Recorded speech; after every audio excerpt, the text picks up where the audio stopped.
ఇలాగే పెద్దోడు లేనోడే, చిన్నోడేమో కోటేశ్వరుడు. దాంట్లోని కూడా కోటేశ్వరుడు అయితేలోకి అడుక్కుంటాకే వెళ్ళాడట. ఇంతలోకి మరి ఆకలేస్తుంది నాకు ఏంటంటే జొంతవుడు రొట్టె కాల్చి భార్య పెట్టిందట ముత్తగిన్నెలో. ఓ మర్రి చెట్టు కింద పోయి ఆ రొట్టు తిని మళ్ళీ చెట్టుకి కట్టుకుంటే ఆ పడుకున్నాడట. ఈ బేద బేమడ పడుకుంటూ పైకి లేచాక మళ్ళీ కాసేపు ఉన్నాక ఈ రొట్టు లేదట. అయ్యి నాకంట ఎదురు కొట్టుడు ఎవడో నా రొట్టె తినేసాడు అనే ముంతగిన్ని అలా పాడేసాడంట, గెరేసాడంట. గెరెత్తే అలా దులుకుంటా ఆ ముంతగిన్ని పార్వతీ పరమేశ్వర్లు ఏమన్నారంటే, ఈ ముంతగిన్ని దెబ్బలు ఇస్తే పంచపర్వాణాలతో ఇద్దరితోటి భోజనం తయారైపోయి కాక అని దీవిచ్చారట. పార్వతీ పరమేశ్వర్లు అలాగే వెళ్తాను. అప్పుడు గిరేసాడు కదా ముంతగిన్ని, నాకంట ఎవడ ఎదురు కొట్టుడు ఇది నా రొట్టె తినేసాడని గిరెత్తే అది కోపం పోయాక కాసేపు ముత్తగిన్ని అట్టుకుని పోదారని వెళ్తేలోకి ఇత్తరాకుతోటి పర్వాణాలతో తయారైపోయిందట. ఆ తయారైపోయింట్లో కడుపు నిండా తిన్నాడట. కడుపు నిండా తిని ఇంటికి వచ్చేసాడట. ఇంటికి వచ్చేసి ఏమేమే గిన్నె మొత్తం ఇల్లు అన్నీ అలికేసి ముగ్గులెట్టు, నేను గోదావరి స్నానం చేసి వస్తాను, మన వాళ్ళు అందరికీ భోజనాలు పెడతారా అన్నాడంట. ఈ బేమడ పెద్ద అతను అంటే గోదావరి స్నానం చేసి వచ్చాడంట. చేతకి వెళ్ళాడంట. ఏం తెచ్చాడు అని చూసి ఆ మడి చాలా పారేసిందంట. పారెత్తులో దులుకుంటా వెళ్ళిందంట. వెళ్ళి దెబ్బలు అడితే ఆవిడ కూడా కడుపు నిండా తినేసిందట. తినేసి భోజనాలు చెప్పన్నట్లు చెప్పేశారు.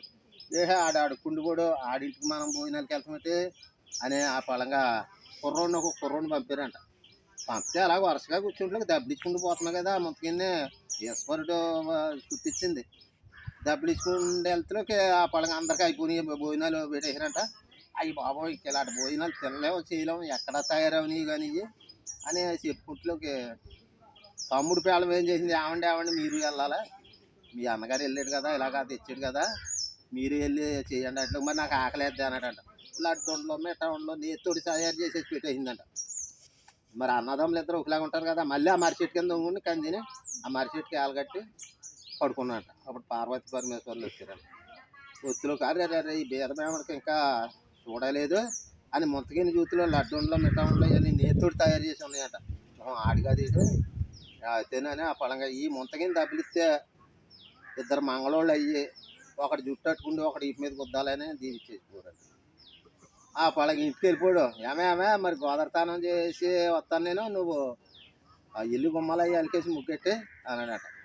ఇది దెబ్బలిచ్చుకుందంట మొత్తానికి. గిరాయి లేదు దెబ్బలిచ్చుకుని పైకి లేదు ఇద్దరు అవ్వరంట. ఇద్దరు అవి ఒకటి జుట్టు అట్టుకుని ఒక తీసి ఒకటి పోతున్నాడట. అయితే వాళ్ళు వచ్చేసి భోజనాలు పెట్టుకోవాలి కదా.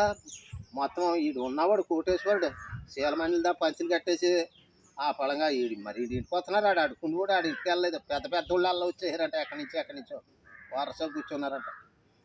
వరుస కూర్చొని దెబ్బలిచ్చుకుంటా పోయాడు.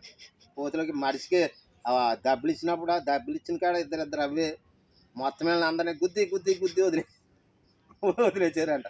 ఆడింటికి మరి ఆ పెద్దోడు ఇంటికి వెళ్ళొచ్చు కదా. అడుకుంటూ కూడా ఆడి ఇంటికి వెళ్ళలేదు. లేనోడు ఆడి ఇంటికి వెళ్ళాడు. ఇద్దరు అవి తన్నాలని ఆ ఈశ్వరుడు పెడితే ఇలా తన్నేసి ఊరు.